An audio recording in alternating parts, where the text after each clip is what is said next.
Hey, this is Frankie. Welcome to the Joy Route podcast. Happy New Year. I'm going to say that until at least the 15th. So, this is what I'm talking about today. Today, I'm talking about safety. Taking extra safety precautions while traveling, whether you're in a van or you're on a road trip or you just day to day travels. It's crucial for those constantly on the move. Similar to securing your residence, it's essential to address ways to enhance your security and well being during your journey. Ensuring safety primarily involves understanding how to avoid vulnerable situations, regardless of your mode of travel. Whether you're living in a van, embarking on a road trip, or navigating various destinations, these tips aim to cater to diverse travel experiences. Having lived mostly in my van for a long time, I've been fortunate. Well, no, I'll take that back. I've had some scary experiences, but I have lived to tell about it. One of the things, and I have to thank my niece for this, is that I got the 360 app on my phone. I think originally some of my Vanlife sister friends told me about the 360 app, but my niece is actually the one who put it on my phone. And I'm not going to promote this app because I don't know a lot about it to like give y'all the promotion, but this app tracks your movement. And so having that app on my phone has basically saved me. It lets my family know at all times, even if I don't want them to, my family and friends, anybody on that app, it let them know at all times where I'm at. Another thing I don't do, even if I'm talking to women, as a woman, I've been in places where I've just been talking to people. Like I could go on Planet Fitness and I'd be like, I'm not from this area. I'm just running off my mouth. And I have to pull back and understand, like, no, don't tell all your business. Don't tell them you're alone. Don't tell them you're not familiar. It's a way to ask questions and still be safe. And it could be people listening. So if you telling the lady at the front desk that you are new to the area trying to figure out XYZ, it could be people around listening. It could be the lady at the desk setting you up with her boyfriend, whatever. So don't be telling all your business. That's one of the things I got to do. Like I'm a chatty Cathy. I be like, you can't do that. I think this is a good tip. Make sure your van, even if you ain't traveling, even if it's a rental car, you make sure that it's rolling. Like all the repairs with a rental car, you're not responsible for the repairs, but you make sure whether it's a rental car, whether it's your car. If it's your car, you definitely want to make sure you're on top of everything. Your tires, your oil, your gas, anything like that. You want to be on top of that because, yeah. My van door has this weird thing, and I guess I could change it, but I never have. That when I put it in park, it automatically unlocks, and that's dangerous. Now, somebody told me, a couple of people have told me, you can change it so when you put your car in park, it doesn't automatically unlock. I haven't done that, but I think that's a crucial thing to do. Another thing is keep a weapon. My weapon of choice is mace. I'm not going to talk about any other things I might use, but mace, I feel like with mace, you are going to get them off of you fast, right? So my weapon of choice that I will talk about is mace. This has been a biggie for me in travels is that Google Maps. I even tried, I think it's called Wave, but I mainly use Google Maps. Your Google Drive or Google Maps, it gives you all kinds of whack directions. I remember going to Newport Beach when we went on a hike. And if you haven't seen the hiking video, go watch it because it's on the channel. And I remember me and my friend, Dr. G, we were like driving and we both had our GPS Google Maps on. And both of us was giving us different directions, wrong directions. Luckily, she knew the area. So if you don't know the area, don't rely on Google Maps or Wave. Somebody said download the map. But whatever you do, don't just rely on your GPS because your GPS will get you lost. I know when I was staying in San Diego for the last couple of months, there are they're so mountain and hilly and canyons that sometimes GPS be like lost the signal, lost the signal. So you have to have another way to figure out how to get around without relying on Google Maps. What I notice when you do live like in a van or RV, there are so many side streets. And I've noticed this regardless of the city or state I'm in, where you can just park your van or a whole RV. I be seeing whole RVs parked on these side streets. For me, I'm not a side street parker, even in my van, because they too quiet, they too isolated. I feel like if somebody was gonna get at me, that would be the place they could get at me, on the side street. But if you're not scared of parking on the side street, like say you have a partner with you or you got whatever you got, then I would say park on the side street. If you want quiet, you want, because you can park anywhere. And I have traveled across these U.S. states, and I have seen so many side streets that you can park on, even along the beach. And I have parked and camped along the beach, but that's a whole nother story. So basically, for me, it's part of my staying safety plan. If I'm not at a paid campground, I like to be at paid parking lots. I don't F with Walmart no more, but I will go to like a grocery store and I can get away with that, like in a mini camper van. But I think even if you were in a larger van or even an RV, there are just some stores and restaurants that you can camp overnight. I'm going to give y'all this crazy ace story. I was in New Mexico, and I don't mess with New Mexico because they gave me a ticket and detained me. But I had to come back through New Mexico, and there was this 24-hour cannabis like shop, right? Cannabis, weed, or whatever. It was a dispensary.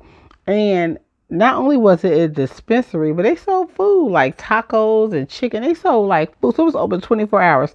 Anyway, what happened is when I'm driving, I like have a cutoff point. It's like driving in the daytime. You got a cutoff point at night. But occasionally I just, for whatever reason, not paying attention, and it got a little bit darker than I liked, and I had to park and find somewhere to sleep. Now, my son, he was on the 360 app, which is what I talked about earlier. He's like, "Well, you near a mall? Just go to the mall or whatever." And I'm like, "But I'm at this cannabis shop and it's open 24 hours." So I don't know why I just sat there and watched the atmosphere. A lot of people seemed like they was just having a good time. I don't know if they was whatever. They said they had a good. I didn't really feel unsafe. So I observed it. I wasn't tired when I parked, so I observed it like for a couple of hours or whatever. Then I deemed it safe. I found me a little parking lot. I mean, a little parking space in the lot, and literally I parked at a 24-hour cannabis slash food shop, and people was coming all night. I'm like a light sleeper if I'm not extremely tired. And I was up during different intervals, and it doesn't bother me. Some people say, "Oh, I can't deal with light. I can't deal with noise." None of that bothers me. So I was like, when I parked at this 24-hour cannabis place, like I was up. I could see different people coming through the drive-through, getting whatever they were getting, and I felt safe. Now knew I was leaving like first thing in the morning, and that's what I did. I left first thing in the morning, but that was a place. So you got to kind of, another place is like a restaurant. So there's these restaurants on the West Coast called Del Taco, and um somebody just texted me. It's called Del Taco. And Del Taco, they're open 24 hours. And I guess a lot of restaurants, not a lot, but some are open 24 hours. First time I parked at a Del Taco, I asked permission. "Can I park here?" Like I'm driving through town. And the lady at the drive-thru was like, "It's cool. We're open 24 hours. Then subsequently, a couple other times where like I needed somewhere to park, I just went to Del Tacos. I bought something through the drive-thru, and I parked there. I didn't ask. I didn't ask for permission. I'm like the kind of person that I don't really believe in asking for permission. I ask for forgiveness, but occasionally I will ask for permission. But sometimes when you someplace, you just kind of have to trust your gut and read the vibe. Like, is it cool or not? And at the end of the day, sleeping in your RV, sleeping in a van, traveling, sleeping in your rental car, it's not, it may be illegal in some states, but it's not like an illegal thing where they're going to put you in jail for it or do anything. The most thing they're going to do is say, "Hey, you can't park here." Like I know, like in Las Vegas, there were a lot of casinos, and I was like, just needing somewhere to park. And you can park in casinos all throughout this country, except in a state that got the most casinos, Las Vegas. But anyway, I'll be tired of whatever. And they'll tell you, like, hey, if somebody wakes you up, like, I'll be like, whatever. And they'll be like, oh, you can't sleep here. It's for your safety or whatever. But they never, even with cops, if you ever get that knock, and I've had to knock maybe 3 to 5 times, I can't even remember. They're not out to just like throw you in jail or intimidate you or whatever. They figure like if you're sleeping in your van or your RV or your car, it's for a reason. Maybe you're a traveler. Maybe you do. People understand that people live in their vans and they live in their RVs. So they're not out to, what has been my experience is they're not out to criminalize your lifestyle or what you're doing. They just, if they're a security guard, if they're a cop, they have to approach it from a safety perspective. I even had a security guard. I was in Buena Vista, California, near like Knott's Berry Farm and Disneyland. I even had a security guard, and he came up to me and he was like, I had slept at that Walmart. Not Walmart. Oh my God. No, it's not a Walmart. I slept at the store like that night before. I have no problems. But the second night, and I think sometimes like when stores, because trust me, they got 24-hour surveillance. They got every corner of the parking lot surveyed. And I think the first night, if they see you have different tags, they be like, we're just going to leave that person alone. They're tired. They're doing this overnight. They want safety. But if you do it a second night, then they be like, you got to go. So I don't know. I was in Buena Vista, California somewhere, and I slept in a store parking lot. It was like a TJ Maxx. I don't even know what store it was. And nobody bothered me. It was safe. The employees were working overnight.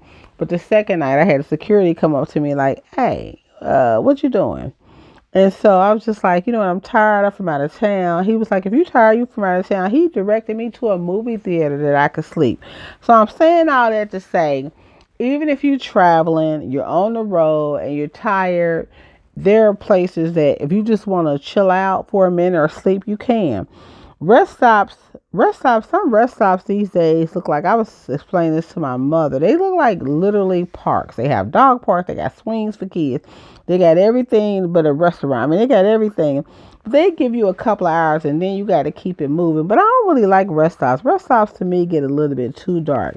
If I had to pick my favorite place for safety, I would say it's like a travel center gas station, like a Pallet or a Lowe's or a travel center. Even though travel centers, they are kind of the name of the travel centers. They kind of like, they need to be updated. But like a Pilot or a Lowe's, you can park there easily. So the advice I'm giving, the safety tips I'm giving, is regardless if you are living in your vehicle, a van, an RV, or you just taking a road trip. Like I got nieces that are in college and they jump on the road sometime. And so sometimes you on the road, it could be a short trip and you need somewhere to pull off to. So I hope these safety tips have helped. Thank you so much for listening. I don't know. I just jumped into the podcast because I was like, do I let the Joy Route channel go? Because I got another channel that I ain't even telling y'all about. The reason why I'm trying to get an organic audience. And this Travel Joy Route Van channel is not for that organic audience. I'm trying to do my thing on the slide. But thank y'all so much. I don't want to just abandon this audience. I don't. Also, I'll say this. A lot of people who I have met on my journey that I don't know. They tried to contact me, and it's like we playing phone tag, or I haven't called you back. But let me say something. Charge it to my mind and not my heart.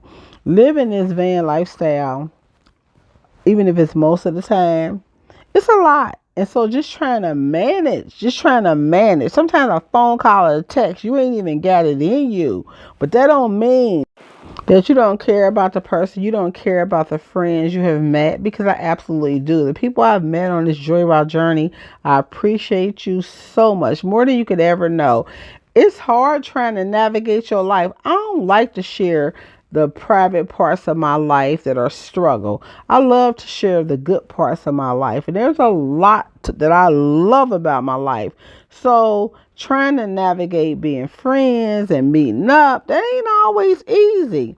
But understand, like I said, charge it to my mind and not my heart. If I friended you, if we become friends, we friends.